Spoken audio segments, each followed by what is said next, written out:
तो अपन बात कर रहे थे पहचान और अधिकार की। तो किस टाइप से आदिवासियों के अधिकार और पहचान खत्म किए जा रहे हैं आप लोग समझ लो।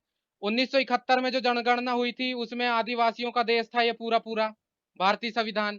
और भारतीय संविधान जब भारतीय संविधान के तहत ये लोग बोलते हैं कि जो जनगणना होती है उस 1971 की जनगणना में पूरा पूरा आदिवासियों का देश। और आदिवासियों का देश होने के साथ साथ अपने साथ में क्या समस्या आ गई भैया। अब उसमें ये समस्या आ गई कि आप लोगों की पहचान छीनने का इन लोगों ने किस तरीके से व्यवस्था की है कि ये जो ग्राम सभा है इस ग्राम सभा को, इस जो कानून में लिखा है इस ग्राम सभा को इन लोगों ने आपको समझाया ही नहीं और बनने ही नहीं दिए। और ना ही गवर्नमेंट स्वायत्ता परिषद की स्वायत्ता परिषद का गठन करती है। और करती भी है तो राज्यपाल को अध्यक्ष ना रखते हुए कोई भी सीएम जो कि बनता है वो सीएम खुद को अध्यक्ष रखता है और खुद के अंतर्गत चलाता है। तो आप लोगों को समझना चाहिए यहां पर एक बात गवर्नमेंट की भी आ गई।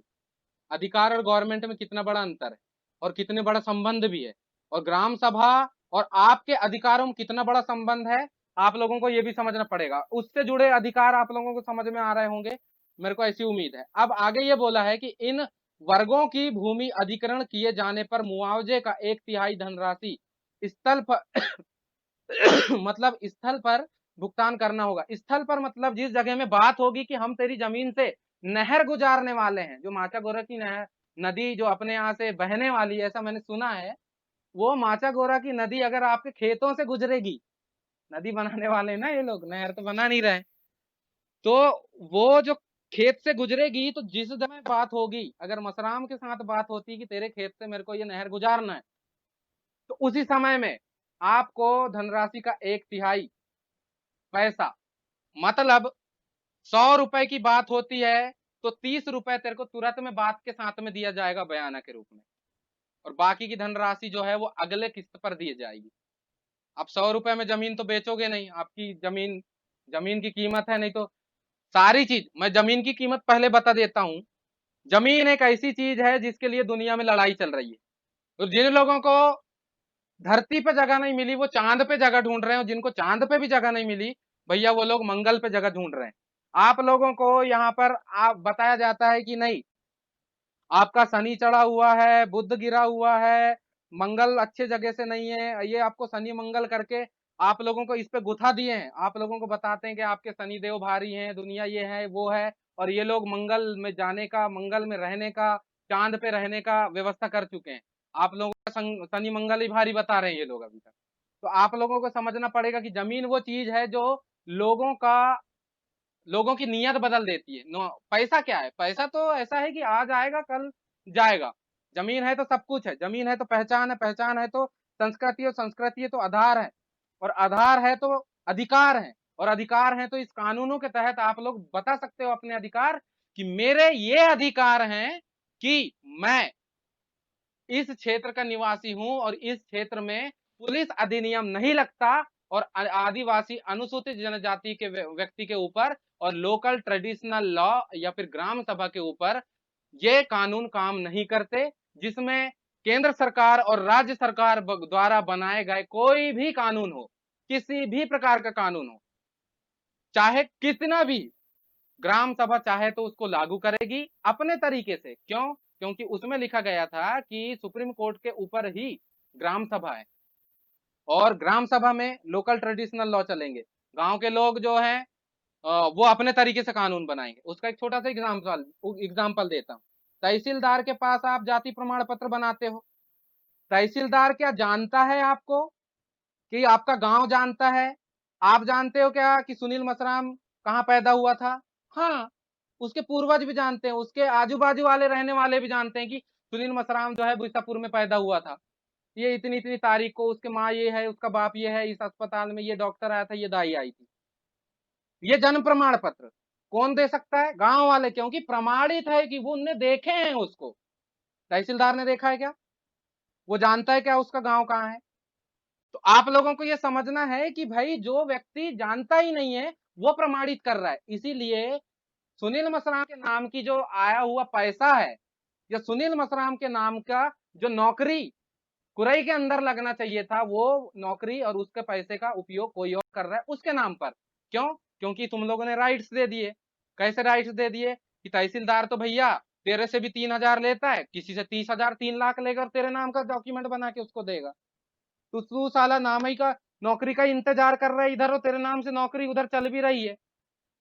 तेरे नाम का जमीन पावता पट्टी अभी इधर तू लग रहा है कि मैं 10 एकड़ का मालिक हूँ, और पता चल रहा है कि तेरे पास 2 एकड़ बची हुई है। यही तो अपने राजाओं के साथ हुआ, यही तो अपने पूर्वजों के साथ हुआ, यही तो अपने जो पुराने जो थे, मतलब अपने दादा बाबा सालों के पास में 5-5 100 एकड़ जमीन थी। आज उनकी राजाओं की महाराजाओं की ठाकुर मतलब इतने बड़े बड़े सेठों की संतानें इनके पास में 5-5 6-6 सौ एकड़ से, ये 5-5 एकड़ 6-6 एकड़ में आ गए हैं, 2-2 एकड़ 3-3 एकड़ में आ गए हैं। और कई कई तो ऐसे भी हालत में आ गए हैं कि कमाने के लिए तुमको नागपुर जाना पड़े खेती बाड़ी रहने के बाद में भी। क्यों? क्योंकि हमने फलाने व्यक्ति को दे दिए थे वो, और उसने साला कब्जा ही कर लिया।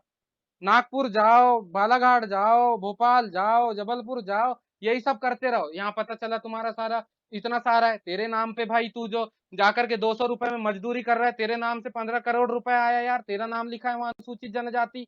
ये तो नहीं लिखा कि पवार समाज के लिए आया था, ये तो नहीं लिखा कि और किसी जनरल व्यक्ति के लिए आया था। अरे अनुसूचित जनजाति तेरे को प्रमाणित किया गया है, वो तहसीलदार नहीं बोला कि तू अनुसूचित जनजाति व्यक्ति है।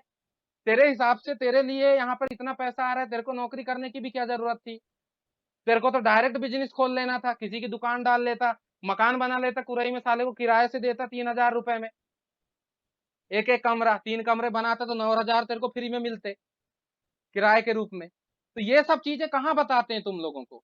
आप लोगों को इन सब की जानकारी नहीं है। कानून बोलता है, दस्तावेज बोलता है ना कि संरक्षण, तुम्हारी जमीन तुम्हारी मर्जी के बिना नहीं ली जा सकती भाई। और जब नहीं ली जा सकती तो कम कैसे हुई 500 एकड़ से? वहां उनका माता रोबे ने नाकुन इमा हुरी थी ना छटल। तो ईद बात है इंदा। तो ऐसी बात है। अब यहाँ पर यह बोला है कि जिन लोगों को हटा दिया गया या जो लोग हट गए उन लोगों को मैं ये कहना चाहूंगा कि ये जो बोलता है कि पुनर्व्यवस्थापित करने की कार्य को प्राथमिकता दी जाएगी, जिससे उनके सामुदायिक, सांस्कृतिक और भाषाई पहचान बनी रह सके। अब इससे अपन क्या समझे?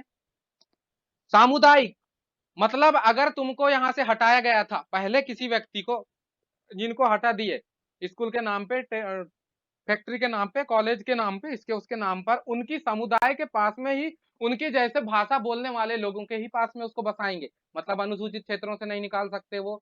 इसका मतलब आपकी संस्कृति से नहीं हटा सकते। इसका मतलब यह है कि आपकी भाषा बोलने वाले लोगों के बीच में आपको बसाएंगे, तभी तो समुदाय, संस्कृति और भाषाई पहचान का नाम लिया गया है। अब उसमें यह है कि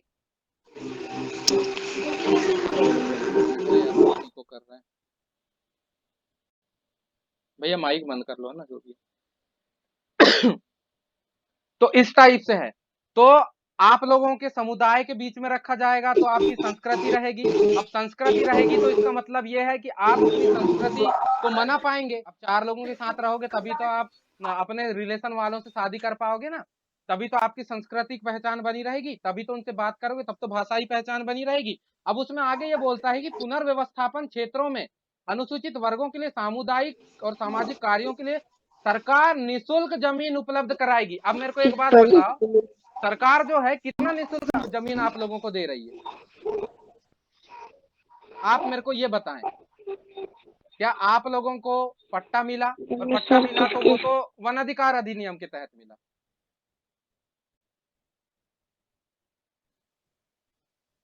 तो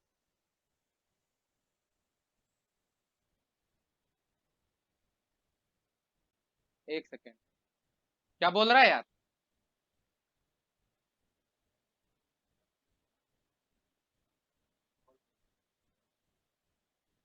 मेरे को समझ नहीं आ रहा है, तू अपना उधर कर, इधर से मेरे को पढ़ाने दे सकता।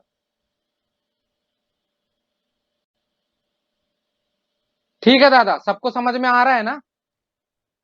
तो यहाँ पे ये है कि सरकार निःशुल्क जमीन उपलब्ध कराएगी आपको। अब सरकार निःशुल्क जमीन उपलब्ध कराएगी तो मेरा ये कहना है कि आप लोगों से तो ये जमीन ले रही है, दे कहां रही है गवर्नमेंट?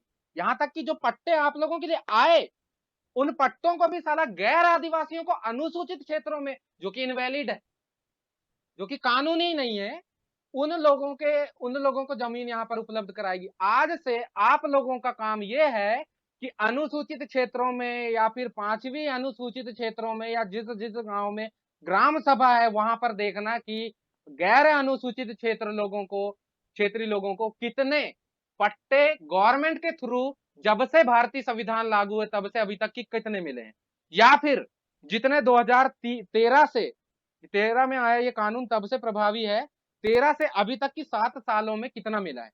आज ये बोलता है आगे कि आज विद्यमान कानूनों और नियमों की अनदेखी से आदिवासियों की भूमि का हस्तांतरण हुआ तो उसे रद्द समझा जाएगा।